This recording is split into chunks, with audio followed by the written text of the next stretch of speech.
अस्सलाम वालेकुम नाज़रीन। अमेरिका की कंपनी को अपना सीईओ हायर करना था, तो इस वजह से उन्होंने काफ़ी ज़्यादा लोगों के इंटरव्यूज़ किया,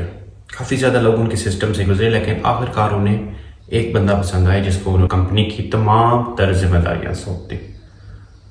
अब जिस दिन उस बंदे ने टेक ओवर किया, तमाम तर चार्जेस का उसने अख्तियार अपने हाथों में लिया। उसने सबसे पहली ख्वाहिश ये जाहिर की कि मुझे कंपनी के एक्स सीईओ यानी पुराने सीईओ से मुलाकात करनी है, एक किस्म का एट्रीब्यूट देना है उसे कि उसने जितना अर्सा भी कंपनी के लिए काम किया है। इन दोनों की मुलाकात की डेट फिक्स की गई और नया सीईओ पुराने सीईओ से जाके मिला, उसे एट्रीब्यूट किया, उसे अप्रिशिएट किया, उसे कहा कि आपने कंपनी में इतना अर्सा काम किया, इतना अर्सा आपने सर्विसेज रेंडर की हैं, मैं बहुत ज़्यादा शुक्रगुजार हूँ, लेकिन इसके बाद आपकी तमाम तर सर्विसेज मेरे हैंड ओवर हो गई हैं और मैं बखूबी इन तमाम सर्विसेज को सर अंजाम देने की कोशिश करूँगा।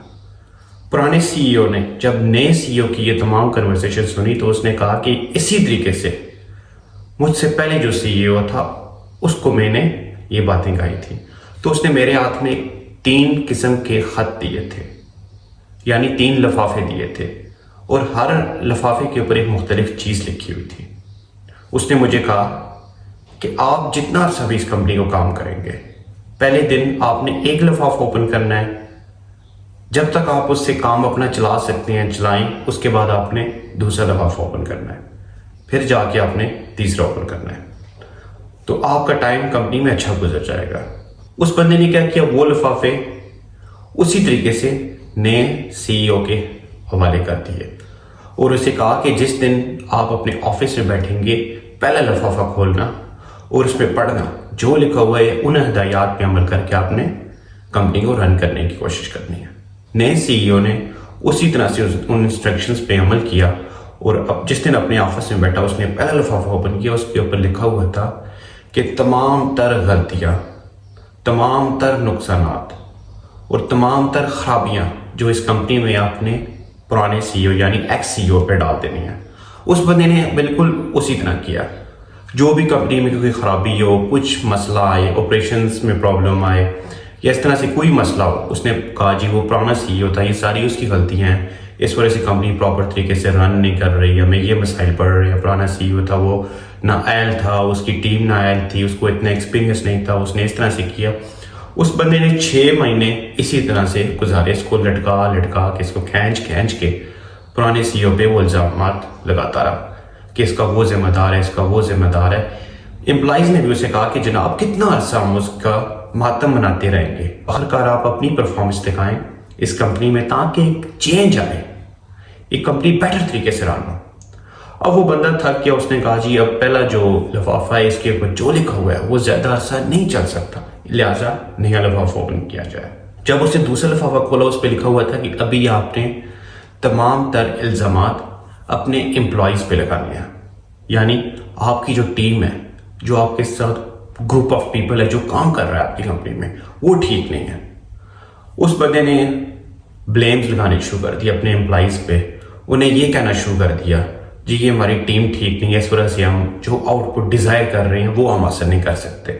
इस टीम को ईमेल करें, हफ्ता उसका जवाब नहीं आता, उसके बाद आपको रिमाइंडर्स भेजने पड़ते हैं, तब जाके घिसा पिटा रिप्लाई आता है।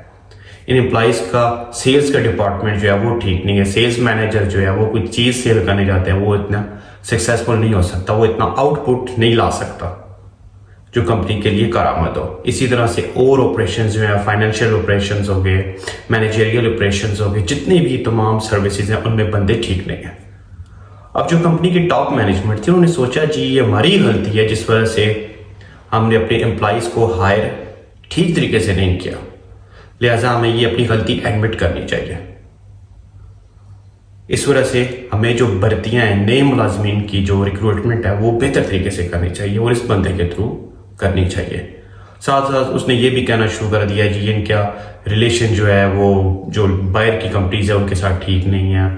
इस तरह से है, उस तरह से, काफ़ी ज़्यादा उसने ब्लेम लगाया और इस तरीक़ाकार को भी वो 6 महीने, साल, जितना वो खींच सकता था ब्लेम कर कर के उसने ये टाइम भी गुजार दिया। अब जिस टाइम उसकी ये भी ना चली तो उसने तीसरा लिफाफा खोला, उसके ऊपर लिखा हुआ था जी जनाब अब इस लिफाफे को भी आप बंद करें और जो नया सीईओ आ रहा है उसको दे दें। उसने ऐसे ही किया। तीसरा लिफाफा पढ़ने के बाद उसने वो लिफाफा बंद किया और 3 लिफाफे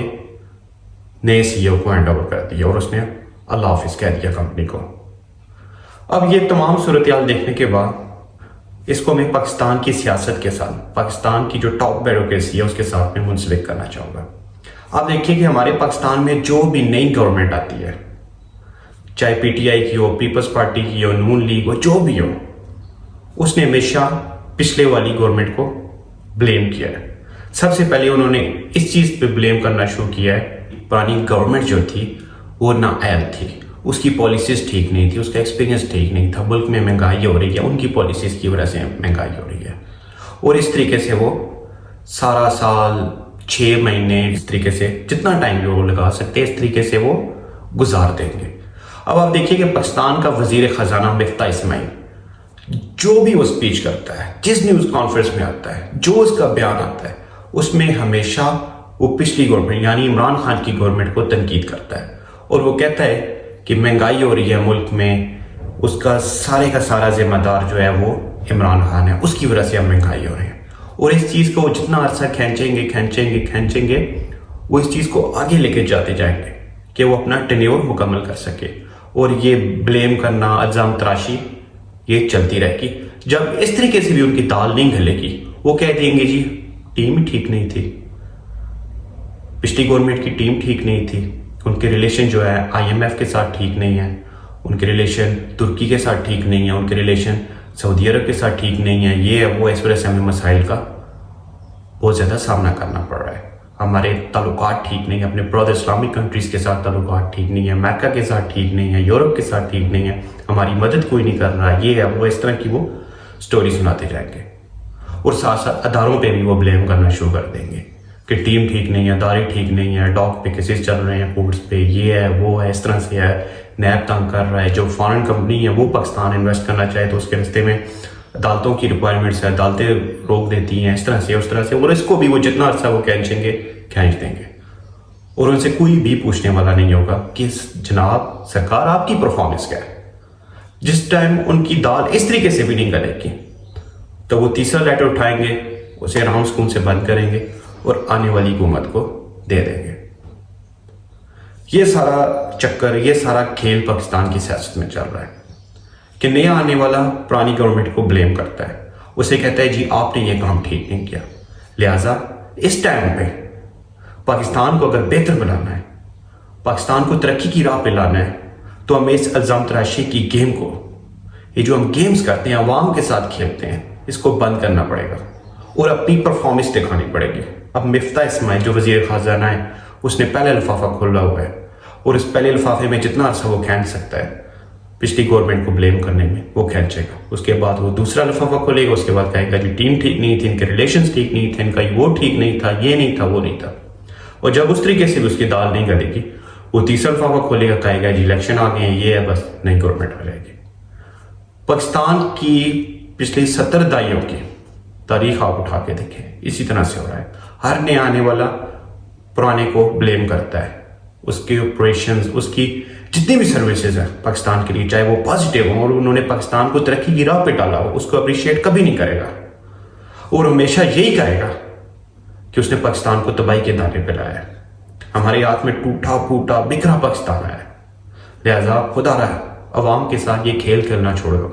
اور پاکستان کو صحیح معنوں میں ترقی کی راہ پہ لاؤ، اور یہ تبھی ممکن ہوگا جب ہم الزام تراشی چھوڑیں گے اور مل بیٹھ کے کام کریں گے، اپنے تمام تر سیاسی اختلافات دور کر کے صرف اور صرف پاکستان کے لیے، پاکستان سے پیار لفظوں سے نہیں بلکہ عمل سے کرنا ہے۔ جزاک اللہ۔